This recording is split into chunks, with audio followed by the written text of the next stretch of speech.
Caitlin Clark is one word away from missing a game, and that word was scoreboard. Let that sink in for a second.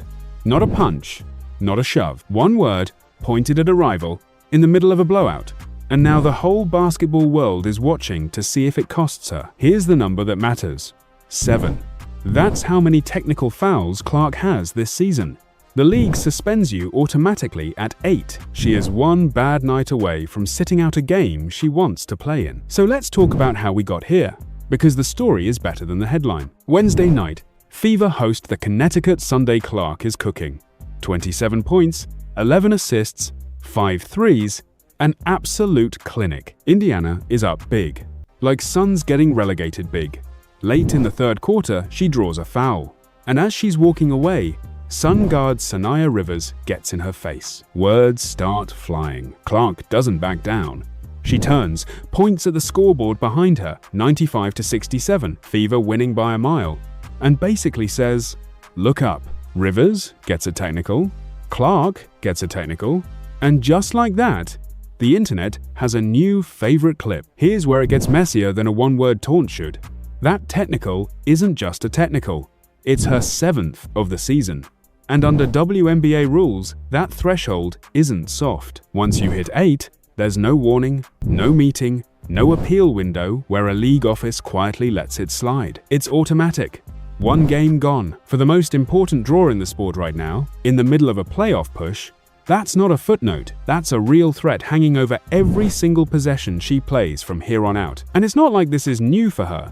This is Clark's 15th technical foul in her first 3 seasons in this league. 15! That's the second most in WNBA history for anyone in their first 3 years. The only player ahead of her is Angel Reese, who's sitting right there tied with Clark for the most technicals in the league this year too. So now you've got the 2 most talked about young players in the sport, both living one whistle away from a suspension, and everybody in that building knows it. Think about how wild that actually is for a second. 2 of the biggest names to ever walk into this league.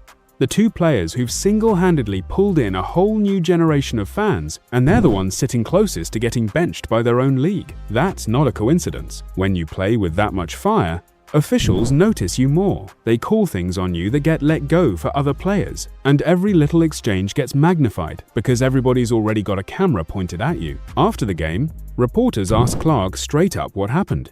She didn't dodge it. She basically said Rivers told her she had her locked up defensively, so she clapped back with scoreboard, and the ref didn't appreciate the attitude. That's it. That's the crime. A one-word comeback that any competitor in any sport would have thought in their head. Clark just said it out loud, in front of a live mic, with the score doing all the talking for her. Fans on social media ran with it instantly. Clips of her pointing at the board started flying around, people quoting it back and forth, turning scoreboard into a whole moment. Because that's the thing about Clark. Every little spark turns into a wildfire, because so many eyes are already locked on her, waiting to see what happens next. And here's what a lot of people are missing in all this. That comment wasn't disrespectful. It was accurate. The Fever were up by nearly 30 points. She wasn't lying. She wasn't trash-talking for the sake of it. She was pointing at a fact. If competitiveness like that got Michael Jordan a nickname and a legacy, why does it get Clark a fine and a foul that pushes her closer to a ban? That's the part fans are frustrated about, and honestly, it's a fair question to ask. But here's where the stakes climb even higher. This isn't just about pride anymore. It's about money. And it's about her coach getting put in an impossible spot. Under league rules, Clark's first 3 technicals cost her $500 each. Fouls 4 through 7 cost $1,000 each. So she's already out real money this season just for playing with an edge. And if she picks up number 8, it's not just a suspension. The fine jumps to $1,500 on top of losing a game. Now picture being her head coach Stephanie White and having to answer for this in front of a room full of reporters. White didn't dodge it either. She basically said Clark is aware of where she stands, that the staff will help her manage it when they can, but sometimes they can't control it. And if Clark decides in the moment that a technical is worth it, she's going to let it fly anyway. Think about that for a second. Her own coach is publicly admitting she can't fully rein this in. That's not a coach throwing her guard under the bus. That's a coach being honest that Clark's fire is bigger than any sideline instruction. And here's the tricky part for White. She can't exactly bench the fire without benching the exact thing that makes Clark unguardable. You take away that edge, and maybe she plays it safer, picks up fewer technicals, but she's also not drawing 36-point leads and dropping 5 threes a night either. So White is stuck coaching a superstar where the risk and the reward are wired to the exact same nerve. And that's exactly why this story has legs. Because underneath the fine print and the technical foul math, this is really about a young superstar who refuses to shrink herself to make anyone comfortable. She's not out here begging referees for leniency. When someone asked her point blank if a suspension is basically inevitable at this point, she didn't panic, she didn't apologize, she just shrugged it off and said something like, "Ask a magic 8-ball," because she genuinely can't predict what happens next any more than we can. That's confidence. That's someone who knows exactly who she is on that court. So here's a real question for you.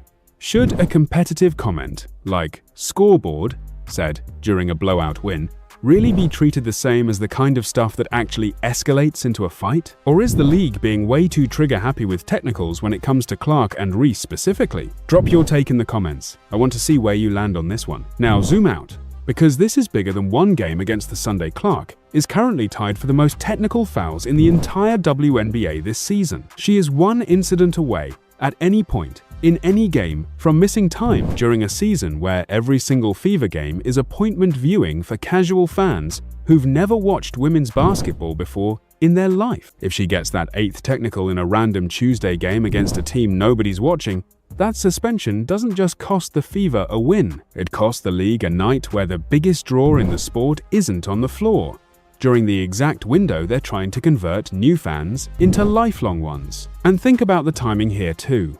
This isn't the middle of some meaningless stretch of the season. The Fever are pushing for playoff positioning.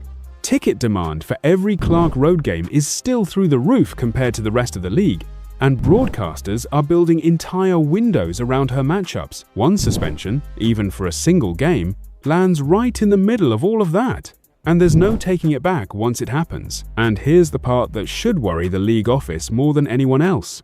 Clark isn't going to change how she plays. She's already told us that. Her coach already told us that. The fire that makes her must-watch television is the same fire that keeps racking up technicals. You can't have one without risking the other. So this isn't a one-time scare. This is a number that's going to keep climbing as long as she keeps playing with the same edge that made her the most important player in the sport. And honestly, that's exactly why people can't look away from her. Clark isn't apologizing for who she is to make officials more comfortable. She said the scoreboard, she meant the scoreboard, and now the whole league is bracing to see if one more whistle takes her off the floor. Whether you think the referees are being too sensitive or Clark needs to cool it a little, one thing is true. Every single possession she plays from here on out just got a lot more interesting to watch, because now there's a countdown clock running in the background of every single game. So tell me straight, are you rooting for Clark to keep playing with zero filter, even if it means she eventually sits out a game? Or do you think she needs to pull it back a notch before the league forces her hand? Let me know down in the comments. I read every single one of them. And if you want more of this kind of honest breakdown on everything happening with Clark and the Fever this season, hit like and subscribe so you don't miss the next one. Because, trust me, with the way this season is going, we are not done talking about this.